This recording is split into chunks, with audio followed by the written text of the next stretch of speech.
नुआपड़ा जिलार जेंजेरा और कुकुड़ाताल विद्यालय को गोदावरीश मिश्र आदर्श प्राथमिक विद्यालय भाव विकसित करने शिलान्यास उत्सव माननीय मुख्यमंत्री मोहन चरण माझी करकमल अनुष्ठित हो राज्यर प्राथमिक शिक्षा व्यवस्था को आहरी सुदृढ़ और आधुनिक करने उद्देश्य ओडिशा सरकार विद्यालय और गणशिक्षा विभाग पक्षर द्वितीय पर्यायर 204 गोदावरीश मिश्र आदर्श प्राथमिक विद्यालयर भित्तिप्रस्तर स्थापन करा ଏହି ଅବସରରେ ଖୋର୍ଦ୍ଧା ଜିଲ୍ଲାର ଲୋକନାଥ ଦେବ ସରକାରୀ ଉଚ୍ଚ ବିଦ୍ୟାଳୟଠାରେ ଆୟୋଜିତ ରାଜ୍ୟସ୍ତରୀୟ କାର୍ଯ୍ୟକ୍ରମରେ ମୁଖ୍ୟମନ୍ତ୍ରୀ ମୋହନ ଚରଣ ମାଝୀ ମୁଖ୍ୟ ଅତିଥି ଭାବେ ଯୋଗ ଦେଇଥିଲେ।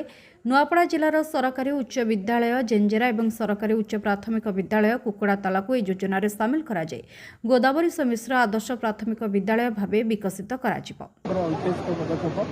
ଆପଣମାନେ ଜାଣିଛନ୍ତି ଫିଡର ସ୍କୁଲ ହେଉଛନ୍ତି ପ୍ରାଥମିକ ବିଦ୍ୟାଳୟ ଯେଉଁମାନଙ୍କର ପାରଦର୍ଶିତା ଆଗକୁ ସେମାନଙ୍କୁ ବଢ଼ିବାରେ ସାହାଯ୍ୟ କରିବ। ସେତେବେଳେ ପ୍ରାଥମିକ ବିଦ୍ୟାଳୟର ଭିତ୍ତିଭୂମି ଦୃଢ଼ ହେବ ଏବଂ ପରୀକ୍ଷା ପାଇଁ ସେମାନଙ୍କୁ ପ୍ରସ୍ତୁତ କରାଯିବ। ସେମାନେ ପରବର୍ତ୍ତୀ ମୁହୂର୍ତ୍ତରେ ଉଚ୍ଚ ବିଦ୍ୟାଳୟରେ ପାଠ ପଢ଼ିବେ ଏବଂ ସେମାନେ ଭଲ କରିବେ।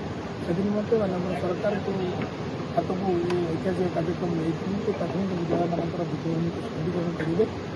ପିଲାମାନେ ମଧ୍ୟ ସ୍ମାର୍ଟ କ୍ଲାସ୍ରେ ପଢ଼ିବେ, ଭଲ ପରୀକ୍ଷାଗାର ଦେଖିପାରିବେ, ଭଲ ଲାଇବ୍ରେରୀ ଗ୍ରନ୍ଥାଗାର ଦେଖିପାରିବେ, ଭଲ ଖେଳ ପଡ଼ିଆ ଦେଖିପାରିବେ।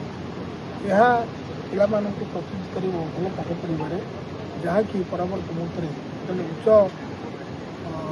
ଶିକ୍ଷା ସେମାନେ ଗ୍ରହଣ କରିବେ ସେମାନେ ନିଜକୁ ପ୍ରସ୍ତୁତ କରିବେ। ନୂଆପଡ଼ା ଜିଲ୍ଲାରୁ ପରମେଶ୍ୱର ମେହେରଙ୍କ ରିପୋର୍ଟ ସବୁଦିନ ଟିଭି।